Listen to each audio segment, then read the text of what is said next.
Railway की बोगियों को फूंक दिया, संपर्क क्रांति को फूंक दिया समस्तीपुर में, फिर विक्रमशिला को लखीसराय में फूंक दिया, फिर बलिया में जो है स्टेशन प्लेटफॉर्म पे आग लगाया गया, जगह जगह लोग टायर जला रहे हैं। और तो मोदी जी जो कहना चाहते थे कि अग्निपथ जो उनकी योजना है, सही मायने में देश के बेरोजगारों ने मोदी जी का सपना पूरा कर दिया। मोदी जी को तो खुश होना चाहिए। अभी 4 साल का ट्रेनिंग दिलवा रहे हैं, 4 साल की ट्रेनिंग के बाद ये इनसे मस्जिद खुदवाएंगे, ये इनसे मस्जिद के गुंबद पे जो है वो लाउड स्पीकर बनवाएंगे, ये इनसे सड़क पे जय श्री राम का नारा लगवाएंगे, ये इनसे दलितों को पिटवाएंगे। ये आरएसएस की मुझे कोई सातिर सी योजना लगती है। मोदी जी की नीति इस देश को गृह युद्ध में झोंकने की नीति है। ये गृह युद्ध में झोंकने की तैयारी थी और देश मोटा मोटी गृह युद्ध में झोंका जा चुका है। मुसलमान को भिड़ाए हुए हैं, मस्जिद पे हमला कर दे रहे हैं, दलित इनके राज में परेशान है, उनका आरक्षण खत्म कर दे रहे हैं। सबको इन्होंने बेचैन कर दिया है पूरे देश में। ये तो पहली बार ऐसा हो रहा है कि मोदी जी तो झूठ बोलने के लिए जाने जाते हैं। ये पहली बार हो रहा है कि मोदी जी की बात सच साबित हो गई। अग्निपथ वाली योजना थी, देश के युवा बेरोजगारों ने इस देश के रेल पटरियों को जो है अग्निपथ बना दिया। आप देख लीजिए पूरे देश से जो है जिस तरह से आग जलने की खबरें आ रही है। रेलवे लाइन पे लोग आग लगा रहे हैं, सड़कों पे आग लगा रहे हैं, टायर जला रहे हैं। रेलवे की बोगियों को फूंक दिया, संपर्क क्रांति को फूंक दिया समस्तीपुर में, फिर विक्रमशिला को लखीसराय में फूंक दिया, फिर बलिया में जो है स्टेशन प्लेटफॉर्म पे आग लगाया गया, जगह जगह लोग टायर जला रहे हैं। और पता नहीं अभी का अपडेट तो है ना, इतनी जगह तो मैं सुबह टीवी पर देख रहा था। तो मोदी जी जो कहना चाहते थे कि अग्निपथ जो उनकी योजना है, सही मायने में देश के बेरोजगारों ने मोदी जी का सपना पूरा कर दिया। मोदी जी को तो खुश होना चाहिए। लेकिन सर गोली भी चल रही है सर हरियाणा में। हाँ, खबर हमारे कुछ साथी कल हमारा जो 18-19 का जो कन्वेंशन हम लोग करा रहे हैं आरक्षण बचाने के लिए कॉन्स्टिट्यूशन क्लब में, हमारे कुछ साथी बिहार से आ रहे थे संपर्क क्रांति में। वो वहाँ से भी बता रहे हैं कि किसी पुलिस वाले को गोली लगी है। हिंसा कोई मेरे अपने नज़र में, चाहे हरियाणा हो बिहार हो, गोली चलाना कोई रास्ता हो नहीं सकता है। लेकिन लोग अगर रेल जला रहे हैं, गोली चल जा रही है, तो प्रधानमंत्री को एक बार सोचना जरूर चाहिए अपनी योजनाओं के बारे में कि किस तरह की योजना ला रहे हैं। जाहिर सी बात है कि जो युवा है वो बौखलाया है। जाहिर सी बात है कि पिछले 48 साल में भारत देश इतना बेरोजगार कभी नहीं था। उसको और बेरोजगार बनाने के लिए ये योजना लेकर हैं। आप बताइए साहब, कोई आदमी 4 साल तक बंदूक चलाने की ट्रेनिंग ले, फौज में रहने की ट्रेनिंग ले, 4 साल के बाद वो बेरोजगार हो जाएगा। तो वो क्या करेगा? एक ऐसा आदमी जो 10वीं पास है, अब समझिए, एक ऐसा आदमी जो 10वीं पास है, उसको बंदूक चलाना आता है, उसके पास बंदूक चलाने का लाइसेंस भी है और 4 साल की ट्रेनिंग के बाद बंदूक चलाने का कॉन्फिडेंस भी है, और रोजगार नहीं है उसके पास। आप अनुमान लगाइए, ऐसा आदमी दो तरह का काम कर सकता है। एक तो कर सकता है कि वो लुटेरा बनेगा, क्रिमिनल बनेगा, लूटेगा, डाकू बनेगा, डकैती करेगा। दूसरा वो आदमी हो सकता है कि ये संघ अपने शाखा के लिए ऐसे लोगों को तैयार करा रहे हैं कि 100-200 रुपया देकर ये दलितों और मुसलमानों को उन पे गोली चलवाएंगे, उनको पिटवाएंगे। हो सकता है कि मोदी जी के मन में यह योजना हो, इसके बहाने हम कुछ जो है बंदूक पिस्तौल वाले जो है तैयार कर लें अपने संघ के लिए, बेरोजगार हो जाएंगे। लगता है बेरोजगारों की मजाक बनाई जा रही है इस प्रकार। ये है ही बेरोजगारों का मजाक। आप एक तो पिछले 2 साल से जब से कोविड है, वैकेंसी आई नहीं फौज में। फौज की आप छोड़िए, कहीं वैकेंसी नहीं है। यूपीएससी की हालत देख रहे हैं, यूपीएससी में सीटें आधा से कम कर दी गई है। लेटरल जो बची हुई भी सीटें हैं उसमें भी लेटरल एंट्री लाकर सिर्फ ब्राह्मणों को बहाल किया जा रहा है। एक असंतोष तो है। और इस बार जो देखने को मिल रहा है, ये बेरोजगारी की मार सवर्णों को पहले लगता था कि मोदी सरकार में सिर्फ दलित और मुसलमान ही कूटे जाएंगे, लेकिन ये जो इस बार जो हो रहा है वो पूरे देश में जो पैटर्न देखने के लिए मिला, लग रहा है कि इस बार भगवाधारी भी जो है इस बार जो है इस बेरोजगारी की मार झेल रहे हैं और सड़कों पर उतरे हैं। कमांडो नहीं बन पाएंगे क्या भगवत?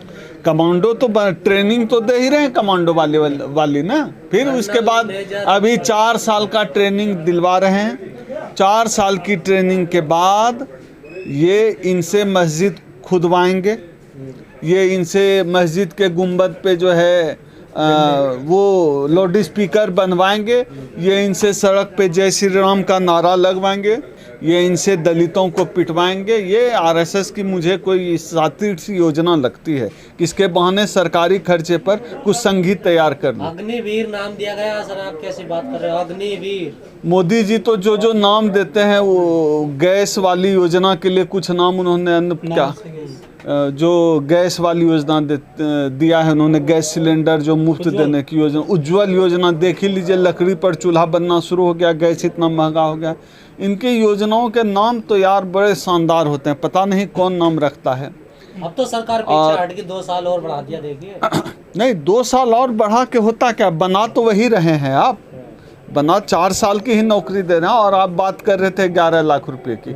तो मोदी जी को यह भी स्पष्ट करना चाहिए, ये जो 11 लाख है पहले वाला 15 लाख वाला में एडजस्ट होगा या फिर उस 15 लाख जो कमिट किए थे उसके बाद अलग से ये 11 लाख दे रहे हैं कि उसी में एडजस्ट करेंगे। ये तो तनख्वाह से 9,000, मतलब अग्निवीर की तनख्वाह से 9,000 सरकार अपनी तरफ से कंट्रीब्यूट करेगी, तब 4 साल बाद इतना पैसा मिलेगा आपको। अब देखिए इस दुनिया का सबसे झूठा आदमी अगर यह कह रहा है तो पता नहीं कौन यकीन करता है। हम तो यकीन नहीं करने वाले। इन्होंने कहा किसानों बहुत हुई, किसानों पर मार, किसान सड़क पर, बहुत हुआ नौजवानों की पर मार, नौजवान सड़क पर। लेकिन जो फौजी का सपना लेकर बैठा हुआ था, जो दिनों से तैयारी कर रहा था, उसका क्या होगा? आप सोच लीजिए ना कितना बड़ा मजाक उड़ाया जा रहा है। बेरोजगारी दर बढ़ते जा रहा है, पिछले 48 साल में हाईएस्ट लेवल पे पहुंच चुकी है इस देश में बेरोजगारी दर बढ़ता चला जा रहा है। यूपीएससी तक विश्वसनीय नहीं रहा, एसएससी में बहाली नहीं है। तमाम हम लोग अपने स्टूडेंट लाइफ में थे तो एक एम्प्लॉयमेंट न्यूज आता था, रोजगार से भरा होता था। और ये वाला जो बहाली है, मैं अपना अनुभव कहता हूँ, ये बहाली थी कि जो गरीब गुरबे लोग हैं, जो जिनकी आर्थिक स्थिति अच्छी नहीं हमारे गांव में रहती थी, तो उनको भी एक सपना होता था कि चलो फौज के बहाने कम पढ़ा लिखा भी है तो कम उम्र में थोड़ा फिजिकल एक्सरसाइज वगैरह करके दौड़ धूप के फौज की बहाली में आ जाएगा तो सरकारी नौकरी में आ जाएगा, एक जीवन सरकारी नौकरी एक आदमी आने का मतलब है उसकी पुश्तें बदल जाती हैं। ये गरीबों के पास एक रिक्शा वाला भी सपना देख लेता था, अगर उसके बेटे का हेल्थ अच्छा होता था तो लगता था अरे कुछ नहीं तो यार दौड़ धूप के फौज में ही चला जाए। अग्निवीरों ने देश को अग्नि के हवाले कर दिया, वो तो होना ही है। देखिए आप आक्रोश को कब तक रोक सकते हैं। मैं तो हमेशा ही कह रहा हूँ कि मोदी जी की जो नीति है, मोदी जी की नीति इस देश को गृह युद्ध में झोंकने की नीति है। ये गृह युद्ध में झोंकने की तैयारी थी और देश मोटा मोटी गृह युद्ध में झोंका जा चुका है। किसान हलकान रहे 1.5-2 साल, छात्र नौजवान हलकान हैं, सरकारी कर्मचारियों को ज़बरदस्ती भी आरएस दे रहे हैं, मुसलमान को भिड़ाए हुए हैं, मस्जिद पे हमला कर दे रहे हैं, दलित इनके राज में परेशान हैं, उनका आरक्षण ख़त्म कर दे रहे हैं। सबको इन्होंने बेचैन कर दिया है पूरे देश में। और मुझे तो लगता है कि मैं छात्र नौजवानों को आपके चैनल के माध्यम से सलाह देना चाहता हूँ, इस तरह का वो गोली चलाना, आग लगाना वो ठीक नहीं है। हाँ, जो विरोध प्रदर्शन है, इतने 5 स्टार मुख्यालय, भाजपा मुख्यालय बने हुए हैं, वहाँ प्लान करना चाहिए, वहाँ जाकर बैठें, शांतिपूर्ण प्रोटेस्ट करें। जब मैं शांतिपूर्ण प्रदर्शन करने की बात कर रहा हूँ कि छात्र नौजवान शांतिपूर्ण प्रदर्शन करें, तो मुझे उम्मीद है मेरे दर्शक समझ रहे होंगे, आपके दर्शक, मेरे शांतिपूर्ण कहने का क्या तात्पर्य है, जो भाजपा मुख्यालय करना चाहिए। बिहार, आप भी बिहार से आते हैं। बिहार क्रांति की भूमि है। बिहार हमेशा से क्रांति की भूमि रही है, सम्राट अशोक की भूमि है बिहार। बिहार गौतम बुद्ध की भूमि है और बिहार जयप्रकाश नारायण की भी भूमि है।